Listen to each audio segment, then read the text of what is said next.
Vamos a orar, ¿oramos? ¿Sí? Señor, muchas gracias. Eres tan bueno.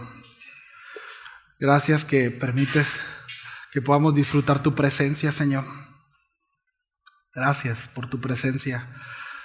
Señor, te aseguras de convencernos, Señor, de que estás aquí en medio de nosotros. Y agradecemos, Señor, eso, porque si tú no estuvieras entre nosotros y si esta reunión, Señor, no se tratara de ti, sería en vano, Padre. No queremos edificar una casa ausentes de tu presencia, Señor. Gracias, Señor. Queremos en esa misma actitud, Señor, con la que te adoramos, en reverencia, así también queremos recibir tu palabra. Señor, danos la gracia, el entendimiento para recibir tu consejo, Señor. Y que nuestra vida se vea afectada, Señor, por ello. Hay muchas cosas allá afuera, pendientes, afanes, el día a día, Señor, que pueden querer tomar lugar en nuestros pensamientos. Ayúdanos, Señor, a poder concentrarnos y ser diligentes, Señor, en esta próxima hora. En el nombre de Jesús, amén y amén. Bien. Continuamos con la serie de Génesis. Estamos en el capítulo número 6. Hoy vamos a estudiar el versículo 9 al 22.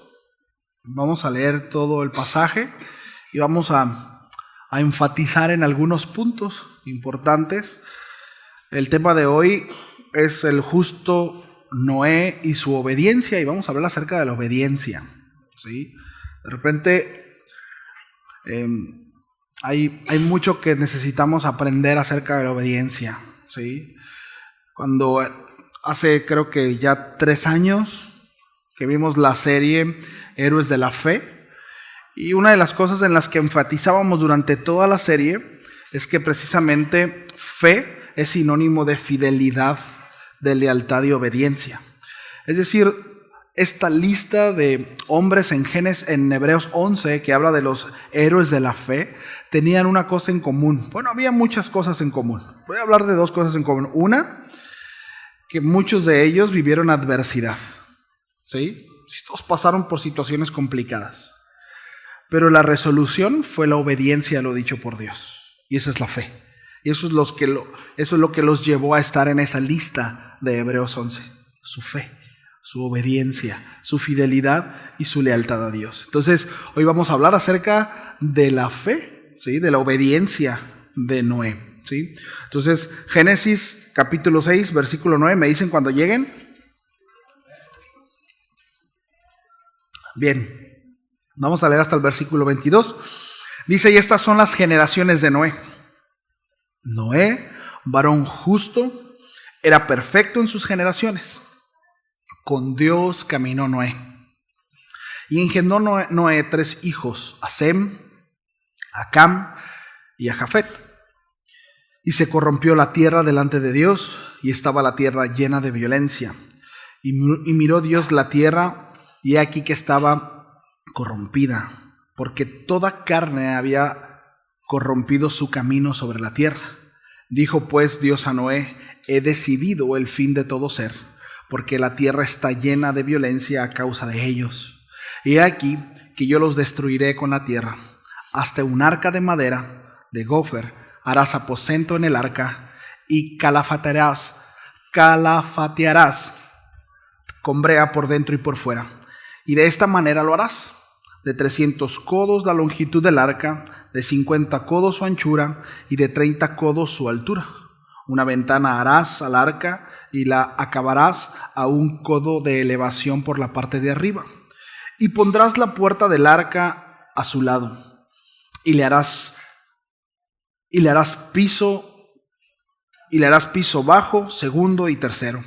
Y he aquí que yo traigo un diluvio de agua sobre la tierra para destruir toda carne en que haya espíritu de vida debajo del cielo. Todo lo que hay en la tierra morirá. Mas estableceré mi pacto contigo, y entrarás en el arca tú, tus hijos, tu mujer y las mujeres de tus hijos contigo. Y de todo lo que vive, de toda carne, 2 de cada especie meterás en el arca para que tengas vida contigo. Para que tengan vida contigo. Macho y hembra serán, de las aves según su especie, y de las bestias según su especie, de todo reptil de la tierra según su especie. 2 de cada especie entrarán contigo para que tengan vida.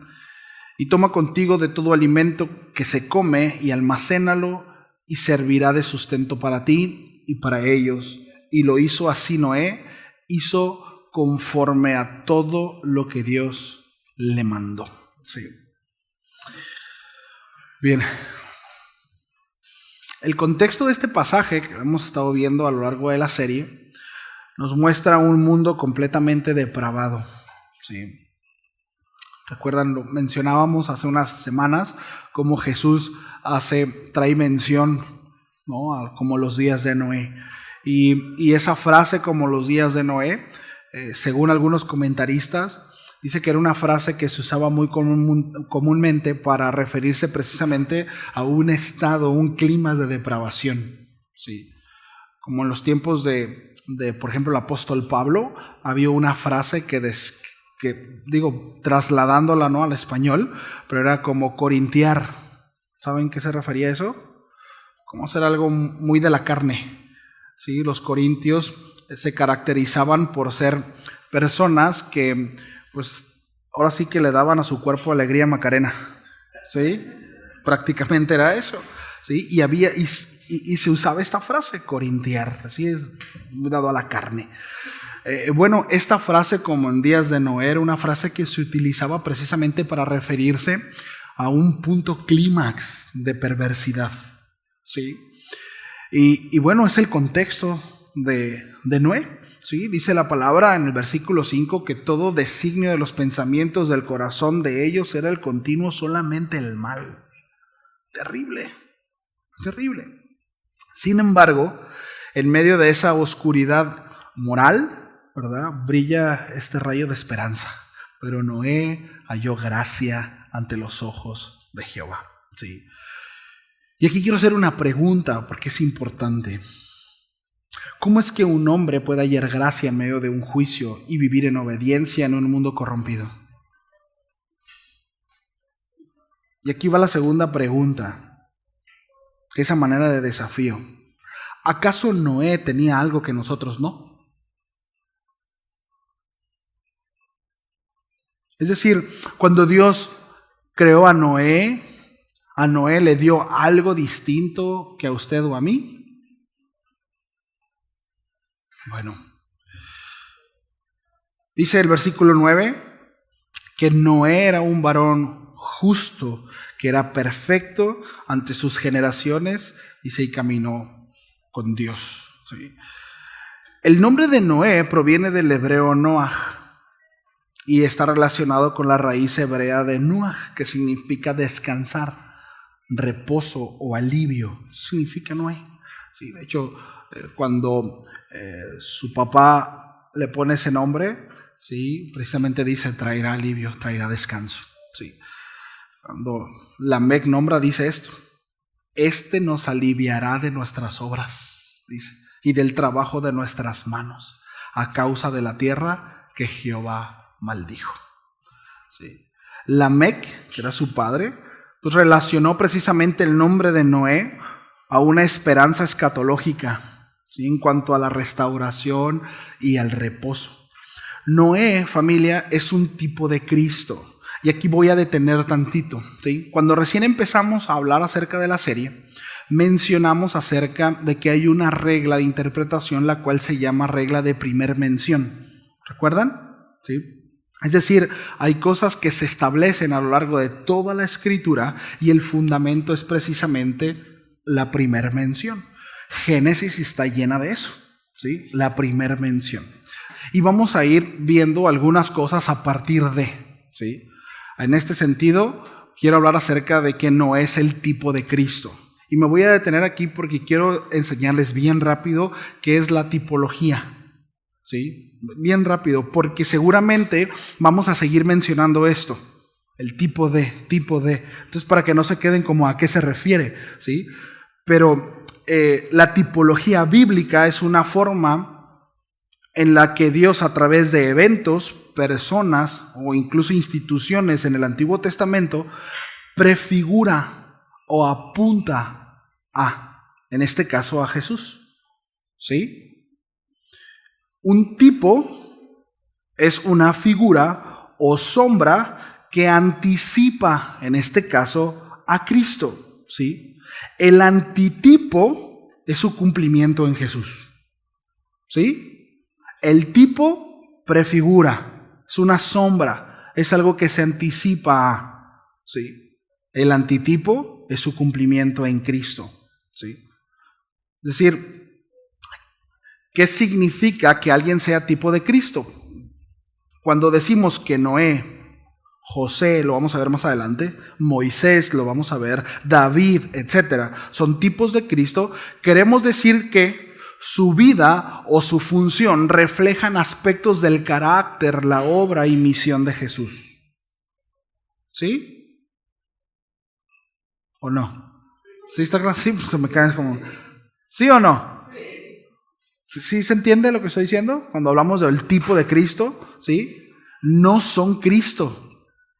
No son. Ahora, y esto es bien importante, porque cuando nosotros vemos en la retórica hebrea, nosotros nos vamos a dar cuenta que muchos de ellos, a los que mencioné, Noé, José, Moisés, David, son Mesías.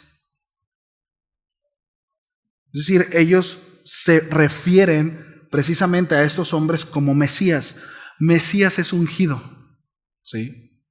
Solo que Jesús tiene una característica, es el Mesías. Cuando el apóstol Pedro, ¿se acuerdan cuando Jesús les pregunta a sus discípulos, ¿qué dice la gente quién soy? ¿Qué dice la gente de mí? ¿Sí? Y luego Jesús les dijo, ¿y ustedes quién dicen que soy? Y Pedro le dijo, tú eres el Cristo. Bueno, lo que está diciendo el apóstol Pedro es que no es uno más de los Mesías, no es uno más de los ungidos, no es uno más de los salvadores que Dios utilizó, esas sombras y figuras que habla el autor de Hebreos, sino Él es el Mesías, ¿sí? Entonces todos estos, repito, en la retórica hebrea, podemos encontrarlo en el original como refiriéndose a ellos como Mesías, ¿sí? Pero no son el Mesías, ¿sí? Son tipos. Son sombras, funciones anticipadas al cumplimiento, al antitipo. ¿Sí? No quiero revolverlo, sino es que podamos ubicar, porque más adelante vamos a utilizar esto. Este es el tipo de Cristo, ese tipo de... ¿sí? Entonces que lo tengamos claro. Entonces su vida, en este caso de cada uno de ellos, su función reflejan aspectos del carácter y de la obra y la misión de Jesús. ¿Sí? De nuevo, no son Cristo, pero apuntan hacia Él proféticamente hablando. ¿Sí? Ejemplos de tipos de Cristo para amarrar aún más la idea. Noé, ¿cómo es que apunta a Cristo? Un justo en medio de una generación corrupta. A través de él, Dios salva a una familia y preserva la vida. El arca es símbolo de salvación, como Cristo es el refugio del juicio venidero. ¿Sí? Isaac, que también es un tipo de Cristo, es el hijo de la promesa, ofrecido en sacrificio por voluntad de su Padre. ¿Sí? Bueno, es una figura del sacrificio vicario de Cristo. ¿Sí lo vemos? José, rechazado por sus hermanos, vendido, humillado, pero exaltado para salvación del mundo. ¿Sí? En este caso, un mundo que tenía hambre, que estaba destinado a morir. Bueno, Cristo fue rechazado. Cristo fue apartado, fue humillado, pero luego fue exaltado para vida eterna. ¿Sí lo vemos? José es el tipo de Cristo. Jesús es el antitipo, el cumplimiento de Moisés, libertador del pueblo, mediador del pacto, legislador. Bueno, Cristo es el nuevo Moisés, precisamente que trae un nuevo pacto según Hebreos 3. Es el cumplimiento. David, rey conforme al corazón de Dios. Cristo es el hijo de David, el rey eterno. ¿Se entiende? Entonces, cuando nosotros hablamos de tipo, ¿sí? Es un anticipo de Cristo, ¿sí? Entonces, Por ejemplo, Romanos 5:14, Pablo dice que Adán fue figura del que había de venir, tipo de Cristo. Hebreos 8:10 dice, habla del tabernáculo, los sacrificios, los sacerdotes como sombras, tipos de Cristo, que Él es el cumplimiento. Entonces, cuando hablamos de un tipo, recordemos, ¿verdad?, que es una figura, sombra, que anticipa a Jesús, ¿sí? Bueno, Noé, cierro paréntesis, ¿sí? Noé es tipo de Cristo, ¿sí? En medio del juicio, en este caso el diluvio, Noé fue instrumento de salvación para su casa, ¿sí? Noé, así como Noé representa reposo, ¿sí?, el reposo de la maldición, el descanso, bueno, Jesús también ofrece reposo para nuestras almas. En Mateo 11:28 dice, venid a mí todos los que están trabajados y cargados, y yo os haré descansar. ¿Sí? Él es nuestro reposo, Él es nuestro descanso. ¿Cuántos dicen amén? Bueno, dice, estas son las generaciones de Noé. Noé, varón justo, era perfecto en todas sus generaciones, con Dios caminó Noé. Vamos a ver a qué se refieren estos adjetivos calificativos de Noé. Porque como mencionábamos al principio, Noé no fue un hombre creado distinto a usted y a mí. Sí. Lo mismo que Dios le dio a Noé, nos los ha dado a nosotros. Y eso es un desafío. Sí. La palabra hebrea para justo, refiriéndose a Noé, ¿sí?, es usada para describir a alguien recto delante de Dios. ¿Sí? Alguien en rectitud. ¿Sí? La palabra perfecto en el hebreo es la palabra tamim. Y esta palabra implica integridad moral, no perfección, no sin pecado, ¿sí?, no maculado. No. Habla de integridad. ¿Sí? También puede definirse como sin doblez. Y es un término de carácter racional, de carácter ético. ¿Sí? Y es la demanda, ojo, porque esa es la demanda, así es como debiéramos de nosotros conducirnos como creyentes. ¿Sí? En rectitud. ¿Sí? Siendo justos, ¿sí?, siendo rectos, sin dobleces, sin dobles caras. No mostrando una cara por aquí y mostrando otra cara por allá. Igualitos, como soy en la iglesia, lo soy en el trabajo, lo soy con mis amigos y lo soy donde sea. Igualito. Soy el mismo. Esa es la demanda, ¿verdad? No sé, digo, definitivamente, muchas veces nos comportamos en ciertos lugares porque requiere el lugar que nos comportemos de esa manera. Pero me refiero a que a nuestra esencia, nuestra forma de ser debe ser la misma, exactamente igual, ¿sí? Y para nosotros como papás, a ver cuántos papás hay aquí, que sus hijos viven con ellos, eso es un desafío, familia, porque nuestros hijos nos ven y ellos saben si somos de Davis o somos cristianos Temu. Acabo de escuchar ese concepto, cristianos Temu o cristiano Chain, no sé qué carrito llene más usted, ¿no? Chafos, pues, chinos. Entonces, el desafío es ser como Noé. ¿Sí? Entendamos esta parte de nuevo. Noé no es que no pecara, no es que fuera perfecto en ese sentido, pero era recto, era íntegro. ¿Sí? Que si nos equivocamos, si pecamos, si nos deslizamos, no buscamos cubrir nuestro pecado, sino lo exponemos y vamos a Dios con integridad y le decimos, Señor, aquí está mi pecado, ayúdame. No trato de ocultar mi vida, ¿verdad?, con los hermanos y sigo viviendo una doble vida. Sí lo vemos porque miren, todos aquí pecamos, todos. Y el que dice que no, miente según el apóstol Juan. Todos aquí pecamos, todos fallamos, todos, diga conmigo, yo también. Todos, ¿sí? El asunto es la integridad. El asunto es mostrarnos íntegros delante del Señor y de quienes nos rodean. Y con esto no estoy dando un boleto para decir, pues el pastor dijo que todos pecamos, pues le damos vuelo a la hilecha. No estoy hablando acerca de eso. Me estoy refiriendo a gente que ha nacido de nuevo, que tiene la vida de Cristo. ¿sí? Que busca agradar al Padre, que se duele en el pecado. Sí. Entonces, cuando nosotros leamos esta parte del versículo 9, nos debemos de alejar de la interpretación de que Noé no pecaba. Por supuesto que no. Noé pecaba, era pecador, ¿sí? Seguramente Noé, aun cuando ahorita vamos a ver cómo resolucionó, ¿sí?, la manera en cómo él obedeció, pero seguramente hubo dudas. Seguramente hubo momentos difíciles. El autor de Hebreos describe a Noé como pregonero de justicia durante 120 años. Al momento de estar construyendo el arca, mientras lo hacía, pregonaba justicia, no solo con su vida, sino podemos entender que también hablaba, mencionaba, predicaba un juicio. Porque imagínense, la gente pasaba y lo veía y le decía: Noé, ¿qué estás haciendo? Un arca. ¿Y un arca como para qué? ¿A tanta distancia del mar? Bueno, pues el asunto es que Dios me dijo que iba a traer un juicio a través de agua, un diluvio. Pero ¿y eso por qué? Dice la palabra, nosotros acabamos de leer que Dios le dijo: a causa de la maldad del hombre voy a destruirlo, hazte un arca.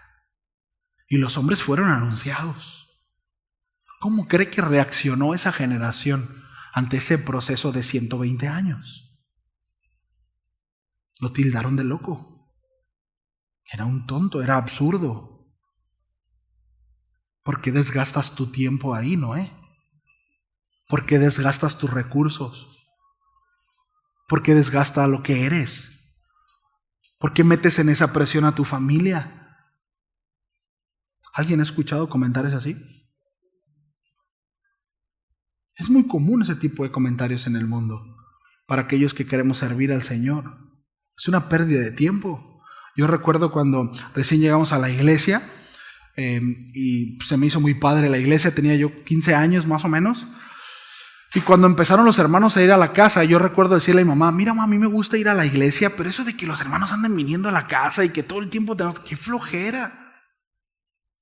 Me tocó un par de veces cerrar la puerta, ahí vienen los hermanos, ¡pa!, ¿no? Ahora me la cierran a mí, ¿no?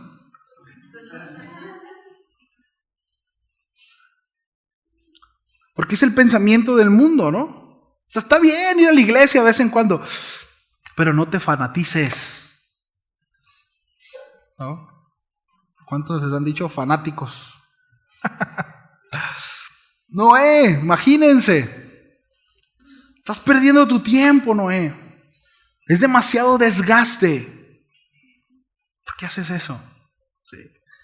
Bueno, justo y perfecto, íntegro, sí. Carácter racional y ético. En un mundo donde la maldad era la norma, Noé sobresale no por mérito propio, y esto es bien importante, súper importante, sino por gracia recibida. Sí. Y aquí es donde en gran manera se responde la pregunta que hicimos ahorita: ¿no ha recibido usted gracia? A ver. Sí, por gracia. Sí, por gracia. Noé no era más virtuoso que usted, que yo. Fue gracia. Fue gracia. La razón por la cual estamos aquí es por gracia. Dios no nos da, no nos escogió, nos eligió, como le quiera llamar, no nos llamó. No estamos aquí por su virtud, porque es buena persona, porque es muy guapo, guapa, lindo, linda, grande, fuerte. No, trabajador, trabajadora, no. No ocupamos el lugar que ocupamos dentro de las cosas del Señor por nuestras virtudes. No, es por gracia. Es su gracia. Todo gira en torno a eso. ¿En quién es Él? Y bueno, hay una responsabilidad de respuesta, pero al final Dios provee su gracia para todos.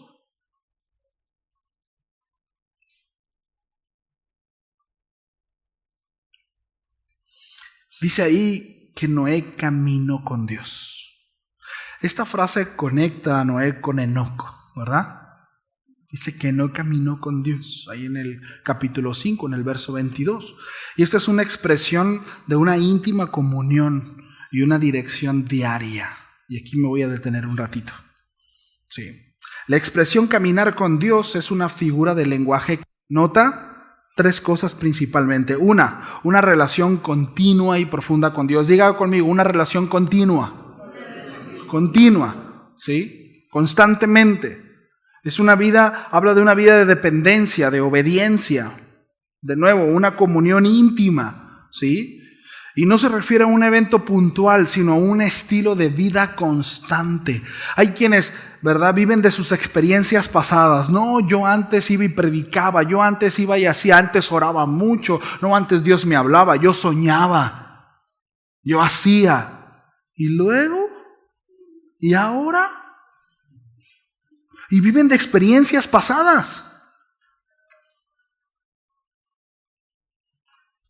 Constante, continua. ¿Sí?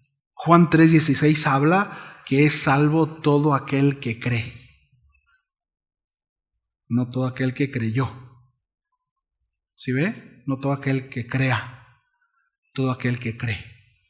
Presente, activo, continuo. Cree.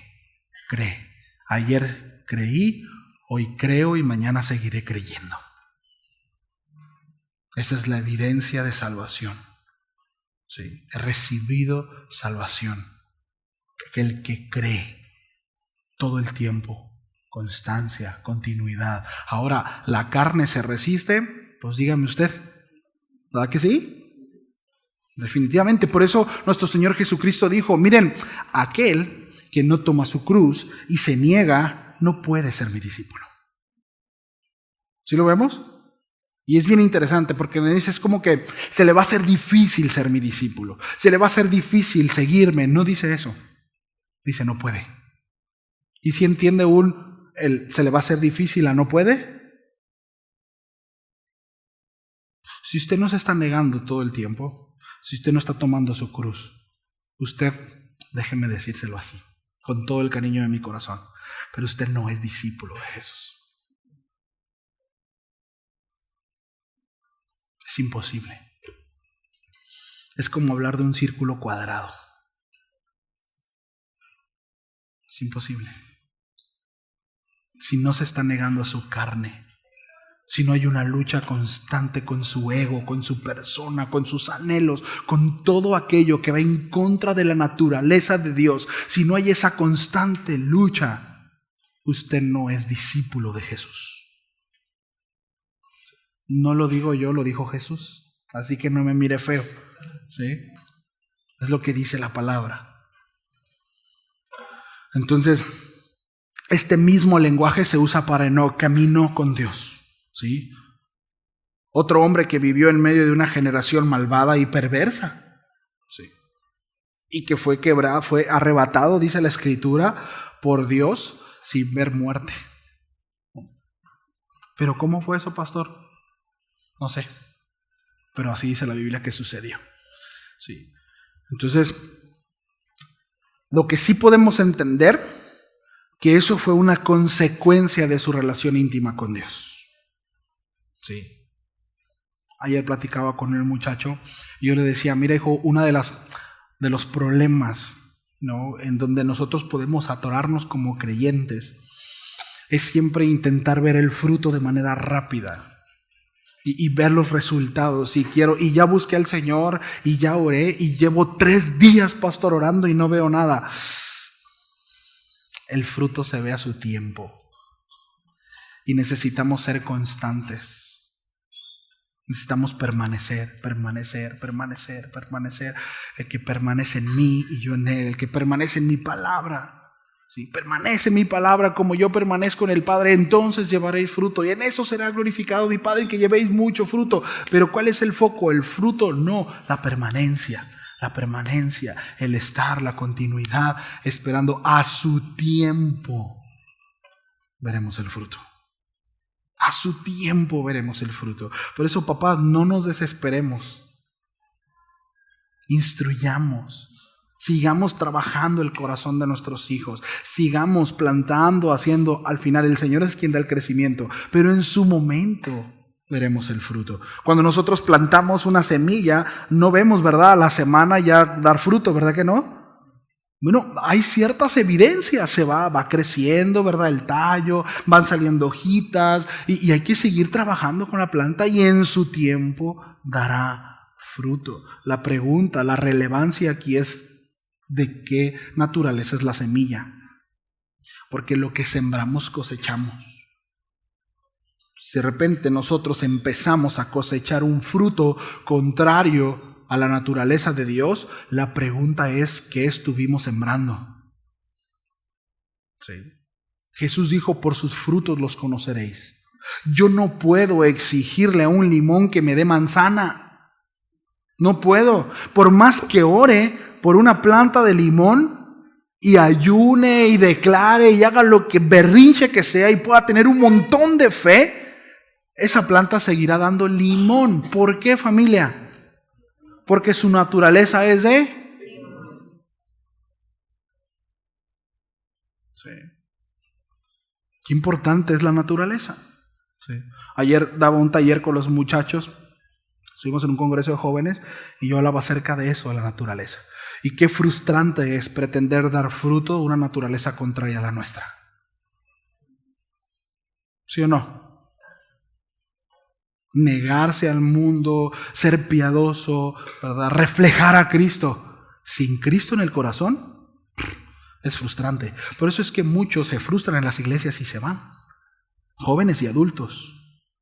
Porque es imposible. Un limón siempre dará limón. El perro ladra porque es perro. ¿Sí? La puerquita se revuelca en el lodo, ¿por qué? Y el pecador se deleita en el pecado, ¿por qué? ¿Por qué no me deleito en las cosas del Señor? ¿Por qué se me complica tanto? ¿Por qué no amo su presencia? ¿Por qué no amo su palabra? ¿Por qué no está en tu naturaleza? Y no lo digo con un dedo acusador, de verdad. Digo para que nosotros, como dice el apóstol Pablo, considera tu fe. Considera tu fe. Y bueno, si podemos identificar ahí, pues vayamos al Señor, que es quien puede hacer la obra en nosotros. ¿Sí? Entonces, Noé no caminó con el mundo, sino en oposición al mundo. ¿Sí? El pasaje que nosotros acabamos de leer nos dice que la tierra estaba llena de violencia y corrupción. Entonces, caminar con Dios en ese contexto implicaba nadar contracorriente, ir en contra de lo que el mundo dice. Noé no fue moldeado, ¿verdad?, por la cultura, sino que vivió contracultura, ¿sí?, guiado por la voz de Dios. Quiero leerte, igual después lo puedes leer tú, un testimonio de una mujer que se llama Rosaria Butterfield. ¿Conocen de esta mujer? Butterfield, ¿no? Bueno, déjame te leo un poquito acerca de ella. Rosaria era profesora de literatura en la Universidad de Syracuse. Ella era una lesbiana activa y defensora del feminismo radical. Te estoy hablando de una persona de hace algunas décadas, ¿sí? Ella está viva. Y estaba profundamente involucrada precisamente en el activismo ideológico y tenía una cosmovisión posmoderna y totalmente secularizada. ¿Sí? Esta mujer escribió un artículo en un periódico local de la universidad, pero fue muy trascendente, en el que criticaba duramente al cristianismo conservador, ¿sí?, especialmente por su postura sobre el matrimonio tradicional y la homosexualidad. Y desde su perspectiva como académica lesbiana y feminista, veía la Biblia como un instrumento de opresión patriarcal y homofóbica, ¿sí? Ahora, este artículo se volvió muy comentado, pero gracias a este artículo, un pastor presbiteriano de nombre Ken Smith, la abordó, ¿sí?, habló con ella y no la atacó. Según el testimonio de esta mujer, dice que él no fue hostil con ella, sino al contrario. Dice que la invitó a dialogar, ¿no? Y la invitó, de hecho, su diálogo fue en su casa. Luego te invito con mi esposa y mi familia, y la invitó a cenar. Y esa conversación dice que para ella fue el comienzo de un encuentro con el Evangelio. Sí. Entonces, esa hospitalidad y la exposición constante de las Escrituras, pues empezaron a derribar todo un mundo intelectual, todo el mundo en su cabeza. Sí. Bueno, eventualmente Rosaría fue encontrada pues, por la palabra de Dios, ¿verdad? Es decir, se confrontó a ella y entregó su vida a Cristo. Sí. Su conversión no fue fácil, imagínense. Perdió relaciones, perdió prestigio académico. Sí. Su comunidad activista se le fue encima. Le dijeron un montón de cosas, un montón de amenazas. Sí. Incluso su identidad personal, ¿verdad? Como la había construido, se vino abajo. Se destruyó, algo que había abrazado durante muchos años y que luchaba y peleaba por ello. Pero se topó con Cristo, se topó con la palabra de Dios. ¿Sí? Hoy, esta mujer vive como esposa, como madre adoptiva y testigo del Evangelio. Y precisamente ha enfocado sus últimos años a favor de la familia conservadora, la familia natural. ¿Sí? La perspectiva de Dios. Es autora de libros como La Hospitalidad Evangélica, que habla precisamente, y esto es importante, yo no he leído ese libro, pero me llamó la atención, habla de cuán importante es la hospitalidad en el corazón del evangélico. Pregunta, familia, ¿qué tan hospitalarios somos? Es decir, ¿qué tan abiertas están las puertas de nuestra casa para los demás? ¿Sí? Y hay otro libro que se titula El pensamiento secreto de una conversión impensable, y ahí redacta su testimonio. ¿Sí? Entonces, caminar con Dios no significa aislamiento geográfico. No significa, ¿verdad?, huir del mundo y hacerme monje, ¿verdad?, o monja, irme a las montañas, que no me vea nadie. No. Caminar con Dios es igual a lealtad y fidelidad a Dios. Sí. Esta mujer no se mudó de planeta, ni huyó del mundo, no puede, ¿verdad?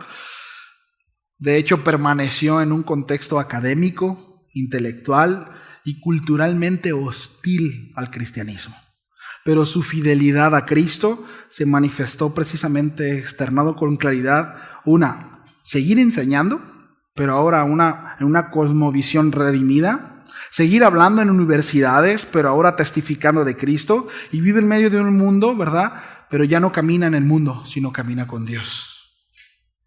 Sí. Bueno, así como Noé caminó con Dios en medio de una generación perversa, así también esta mujer. Y son ejemplos, en este caso ella es un ejemplo moderno de lo que significa vivir en fidelidad a Cristo, incluso cuando eso cuesta todo. Sí. ¿Qué tuvo Noé y qué tuvo esta mujer que usted y yo no tengamos para vivir en contra del mundo y caminar con Dios? ¿Qué te falta? ¿Qué tienen ellos o qué tuvieron ellos que tú y yo no tengamos? Buenas preguntas, ¿no? Pero Noé halló gracia delante de los ojos de Jehová. La gracia, familia, precede al caminar. Es necesario reconocer la intervención de Dios en nuestras vidas. Sí. Noé no caminó con Dios para ganarse su favor. ¿Sí lo vemos? Caminó con Él porque ya había sido alcanzado por su favor. Ya había sido alcanzado por su gracia. La gracia produce comunión y esa comunión transforma. Sí. Ahora, estoy totalmente alejado de la postura doctrinal que habla acerca de una gracia irresistible. Personalmente estoy alejado de esa doctrina. Quizás hay quienes se han familiarizado con ellos, hay quienes no saben de lo que estoy hablando. Está bien, sí. Pero estoy alejado de eso. Es decir, estoy profundamente convencido que tú y yo podemos rechazar lo que Dios nos quiere dar. ¿Sí? Juan 3:36 dice, aquel que tiene el Hijo tiene la vida, pero el que rehúsa creer en el Hijo no tiene la vida, sino que la ira de Dios está sobre de él. Hay una responsabilidad en cada uno de nosotros. ¿Sí? Es decir, hay cosas que Dios ha determinado, como aprendíamos la semana pasada, pongo delante de ti el bien y el mal, la maldición, ¿verdad? La maldición y la bendición. Escoge el bien para que te vaya bien. Es el deseo en mi corazón como Dios. ¿Sí? Y está ese margen en donde nuestra responsabilidad, Dios provee lo necesario para ti y para mí, Él nos da de su gracia. ¿Sí? Sin embargo, es muy osado decir que no necesito de Dios para responder y que todo empieza en el hombre. No es cierto. Bíblicamente eso sería también un suicidio teológico. La palabra de Dios menciona que nosotros le amamos a Él porque Él nos amó primero. La salvación es de Jehová. ¿Sí? Entonces no estoy intentando solucionar aspectos teológicos que resuelvan el cómo, ¿sí? ¿Qué llega primero o no? Pero lo que sí podemos ver de manera clara en la Biblia es que necesitamos de su gracia. Y que definitivamente la gracia antecede nuestro caminar. Él nos llamó. Él nos amó. Él nos proveyó. Él nos dirige. Él está ahí. Y es nuestra responsabilidad la respuesta en ello. ¿Sí? En la Biblia, caminar es un símbolo de dirección de vida. Pablo dice, andad en el Espíritu. Andad, caminar, tiene que ver con actitudes. Sí. Hay un proverbio que dice que tal es el pensamiento del hombre, tal es él, ¿no? Lo que pensamos, hacemos. Haces lo que haces porque es lo que piensas. ¿Sí o no?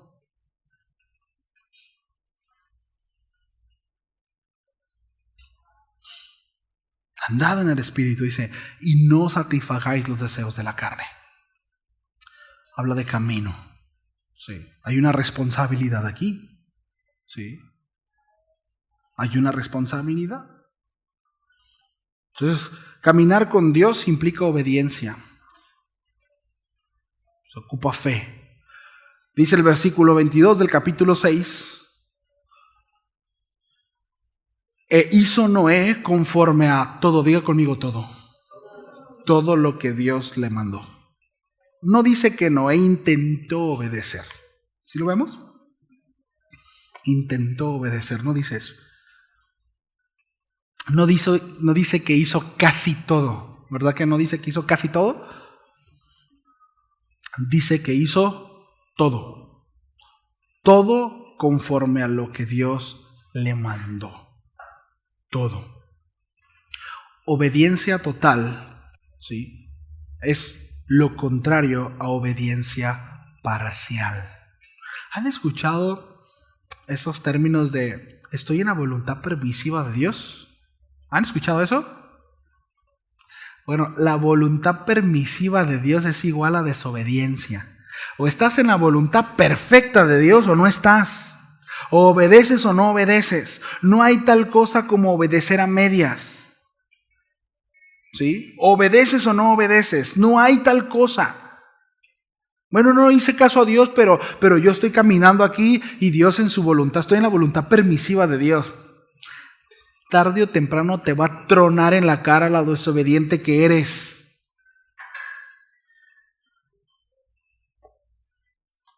Y al rato andamos, Señor, Dios. Se ríen porque es cierto, ¿verdad? De algo se están acordando. Bueno, obediencia parcial es desobediencia, familia. Es desobediencia. No podemos obedecer a Dios a medias o en abonos. Electra y Coppel nos han mal acostumbrado mucho. Y ojo con esto, porque no estoy hablando acerca de que no hay procesos, porque hay procesos. ¿sí? Y ciertamente vamos creciendo y vamos madurando y vamos dando respuesta, ¿sí? Pero es muy diferente un proceso en donde estoy desbordando mi corazón y estoy entregando mi vida y en donde Dios está trabajando conmigo, y diferente a condicionar mi respuesta a Dios. Señor, sí, yo sé que tú dices así, pero lo voy a ir haciendo así, Señor. Sí. Porque creo que así es mejor. No. Tenemos un claro ejemplo acerca de una obediencia parcial. Sí. Saúl obedeció parcialmente cuando dejó vivo a Agag, ¿se acuerdan? Ahí en 1 Samuel 15. ¿Y qué fue lo que pasó? Dijo, ay, Saúl, estás aprendiendo a obedecer, te voy a dar chance. ¿Pasó eso? Dijo, quítate que ahí te voy. Lo desechó. Sí. Ahora, hay muchas cuestiones que tendríamos que ver ahí, ¿sí? En ese sentido, no quiero poner un temor o imponer un temor acerca de que si fallamos el Señor nos desecha. Si somos de Él nunca nos va a desechar, ¿sí? Aquí hay un asunto muy importante a considerar, y es que Saúl fue un rey puesto conforme al corazón del pueblo. Recuerden que el pueblo había desechado a Dios, ¿sí? ¿Por qué Dios no desecha a David? Y David fue igual o peor que Saúl en cuanto a las acciones que hizo. Pero ¿por qué Dios no desechó a Saúl?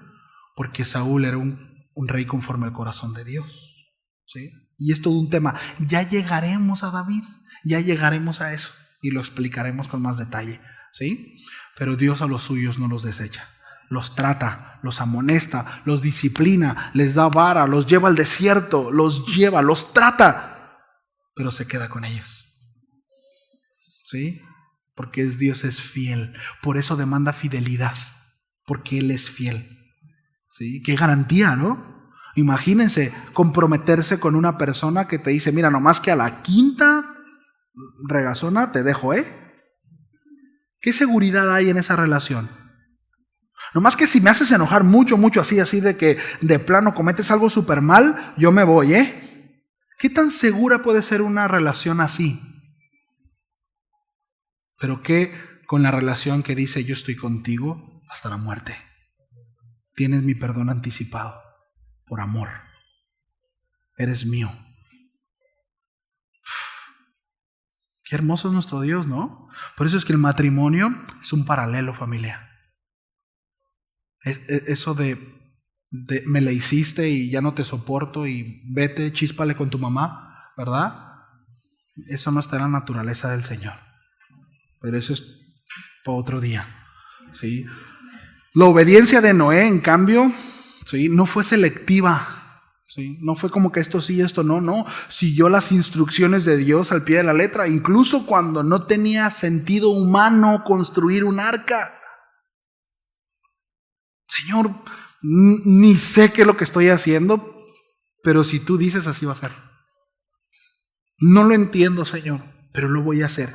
Me voy a ir de boca, ¿verdad? Y no voy a meter las manos porque tú lo estás diciendo. Y miren, y eso es importante, eso es fe. Fe no es que tenga muchas ganas de que algo suceda. No, brother, por fe. No, eso no es fe. Si es algo que a ti se te ocurrió, si es una osadía, eso no es fe, familia. Eso no es fe. Endeudarse con una casa o un carro por fe, eso no es fe si Dios no te lo dijo. Eso es una imprudencia. ¿Cuántos hemos sido imprudentes? Eso no es fe. Fe es cuando Dios te dice, haz esto. Señor, no entiendo, pero lo hago. Y no meto las manos porque Dios dijo. Y si Él dice, así será. ¿Cuántos dicen amén? Sí. Eso es como, ya lo he platicado, pero igual lo platico otra vez, no pasa nada. ¿Me ayudan con el piano? No termino todavía, pero es para que estén menos inquietos. Pero es como este ejemplo, me gusta mucho usar este ejemplo en cuanto a la fe. De aquel alpinista que va subiendo y en algún momento resbala y queda colgado con una soga. Y voltea hacia abajo y no ve nada. Nada. Alcanza a ver la punta de su pie, pero ya no alcanza a ver absolutamente nada. Y como todo buen hombre en medio de problemas, aun cuando eres súper ateo, empieza a clamar a Dios. Dice: Señor, por favor, ayúdame. Ayúdame. Estoy aquí colgado, ¿qué hago? ¿No? Y escucha la voz de Dios que le dice: corta la soga. Y este hombre voltea abajo y no ve nada y dice: Señor, por favor, ayúdame. Ayúdame, me voy a morir, no quiero morirme. Y vuelve a escuchar la voz de Dios que dice: corta la soga. Y después de una lucha entre cortar o no la soga, decide no cortarla. La historia, porque es una historia que ilustra una gran verdad, dice que cuando encontraron a este hombre, lo encontraron muerto a 10 centímetros del piso.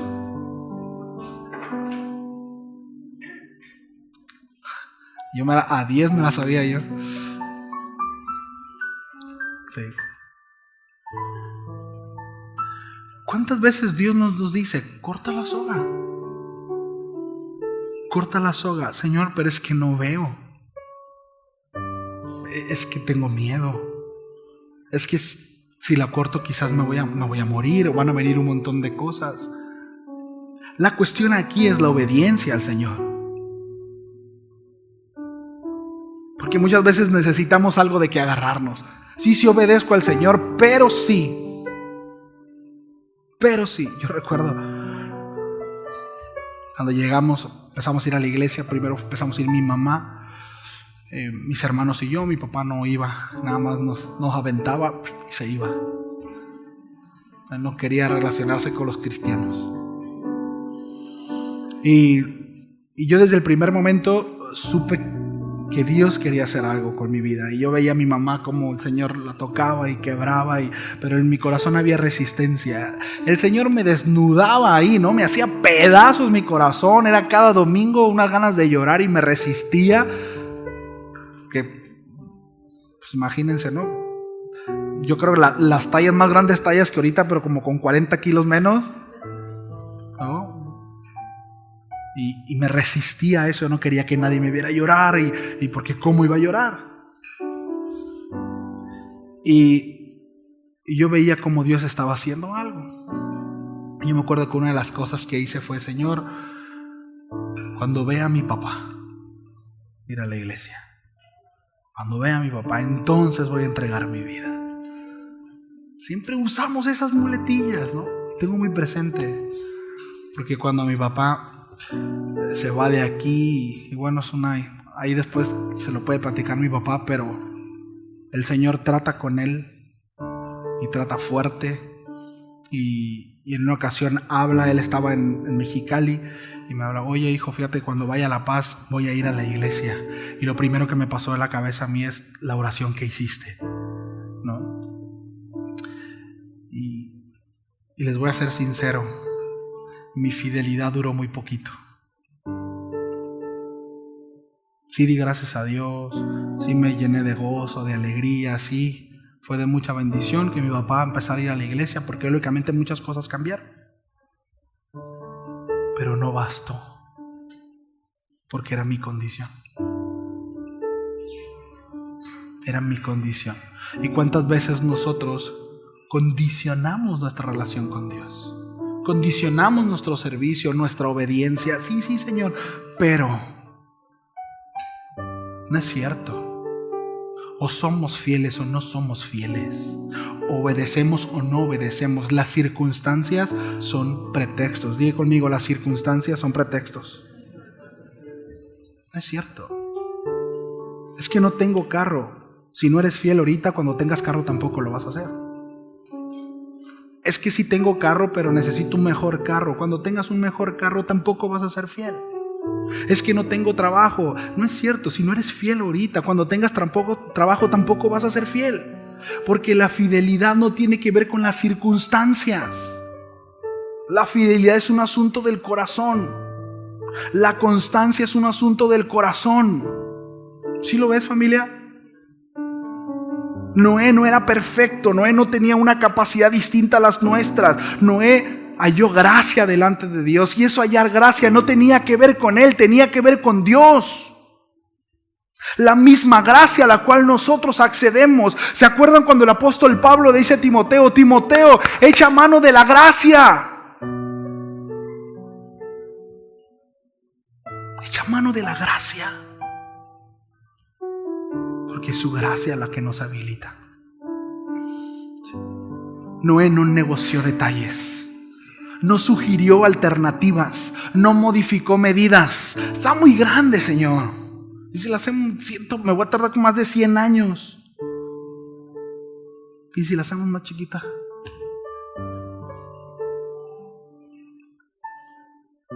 Hizo todo como Dios dijo. Todo. Sí. Termino. 4 puntos a resaltar de la obediencia de Noé. 1, fue una obediencia detallada. Es decir, siguió cada medida del arca. ¿Sí? 2, una obediencia constante. Obedeció a lo largo de décadas, bajo burlas y sin evidencia visible de una lluvia. ¿Sí? Número 3, fue contracultura. Fue en contra de todo lo que le rodeaba, en contra del pensamiento de quienes conocía. ¿Sí? No era fácil. Nosotros a veces pensamos en el arca de Noé y automáticamente pensamos en una imagen muy colorida. Una arca con un montón de animalitos y un arco iris. Y de repente es como que hasta se ve bonito la imagen. Familia, fue una masacre. Fue una masacre. Murieron hombres, mujeres, niños. Fue un juicio terrible.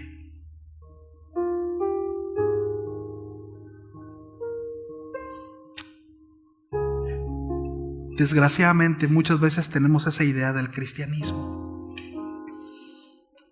Y ciertamente es una ambición muy colorida pensar en la esperanza venidera. Pero vivimos en un mundo hostil, en donde nos va a costar la vida poder perseverar en el Señor.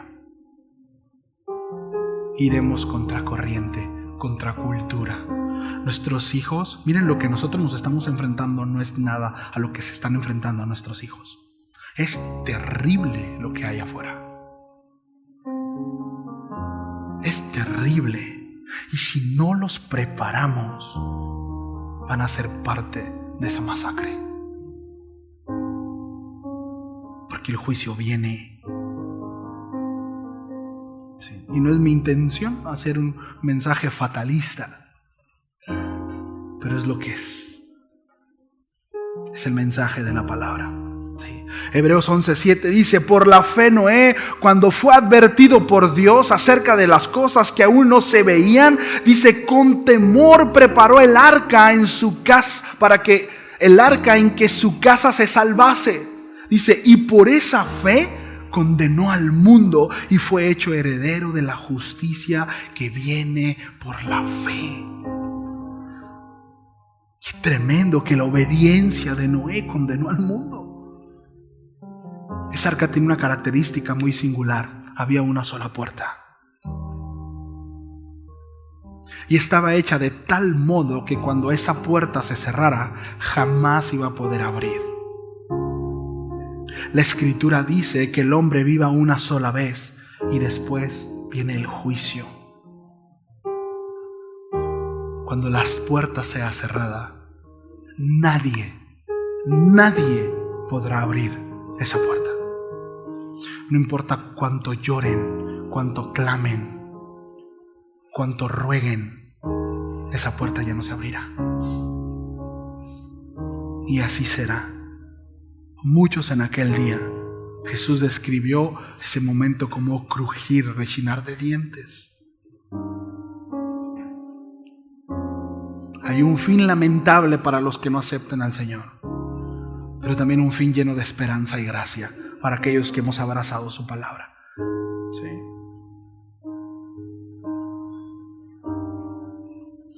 La fe de Noé fue totalmente práctica, familia. Pueden ponerse de pie. Sí.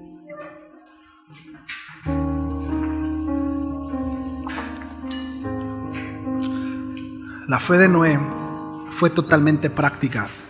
¿Se acuerdan lo que dijo Santiago?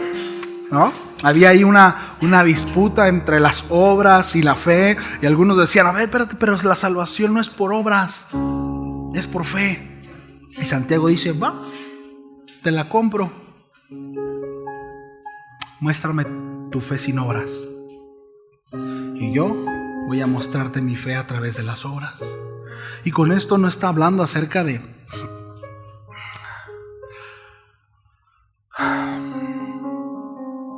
no está hablando de andar buscando hacer el bien, que eso es parte de la naturaleza, pero habla de congruencia a lo que Dios dice. Y tiene que ver con el amor al prójimo, y tiene que ver con dar, tiene que ver con muchas cosas. Sí. Pero principalmente tiene que ver con obediencia y fidelidad al Señor. ¿Cómo voy a mostrar mi fe? A través de la obediencia al Señor. Jesús dijo, aquel que me ama guardará mis palabras. ¿Me amas? Guarda mis palabras. Sí, Señor, te amo con todo mi corazón.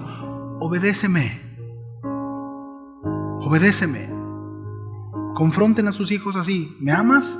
Obedéceme. Muéstrame tu obediencia, muéstrame tu amor a través de la obediencia. Hijo, si tú dices amar a tu papá y a tu mamá, obedécelo. Obedece a tus padres. Sujétate a ellos. Sí. El Evangelio de Lucas, palabras de nuestro Señor Jesucristo, dice, ¿por qué me llamas Señor, Señor, y no haces lo que yo digo? Qué incongruentes somos, ¿no? Nuestro Señor Jesucristo, ¿Él es tu Señor? Es decir, ¿Él determina lo que haces? ¿O eres tú tu propio Señor? ¿Quién determina lo que hacemos? Me gustó mucho una frase que leí por ahí y la pegué acá en el bosquejo. Dice, Dios no busca creyentes creativos, sino creyentes obedientes. A Dios no le interesa tu creatividad. No te necesita. Yo sé que a veces, ay, qué malo el pastor, pero es cierto. Miren, a veces queremos ayudarle a Dios y la terminamos regando. Le estorbamos. Y muchas veces Dios se da para atrás, y dice, dale pues.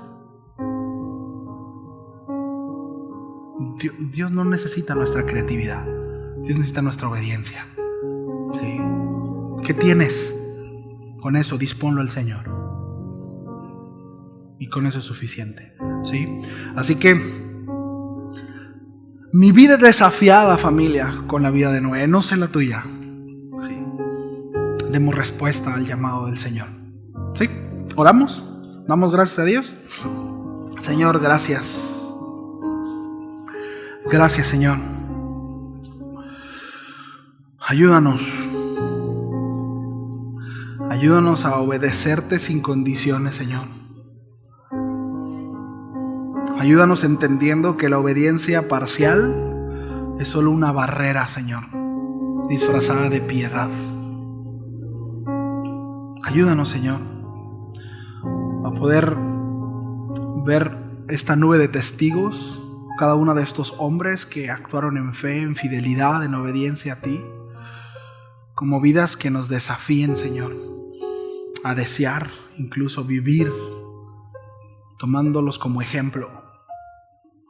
No solamente todos estos hombres que son señalados ahí en Hebreos 11, sino también todos estos hombres en el Nuevo Testamento, como el apóstol Pablo, como Pedro, el mismo Esteban, Señor, que siendo un joven estuvo dispuesto a dar su vida por la verdad, por tu palabra.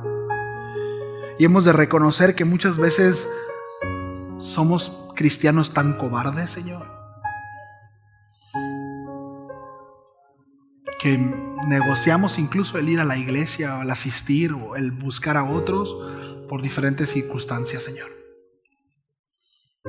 Pero todos y cada uno de ellos estuvieron dispuestos a obedecerte en todo, no en algunas cosas, no según sus condiciones, no según lo que ellos creían que estaba bien, sino fueron obedientes en todo. Ayúdanos, Señor, a vivir con esa clase de fe, dispuestos a entregarlo todo por amor a ti, Señor. Gracias por tu palabra. A ti sea la gloria, Señor. A ti sea la alabanza. A ti sea la adoración, Jesús, por siempre. Amén. Amén. Bien, que Dios les bendiga, familia.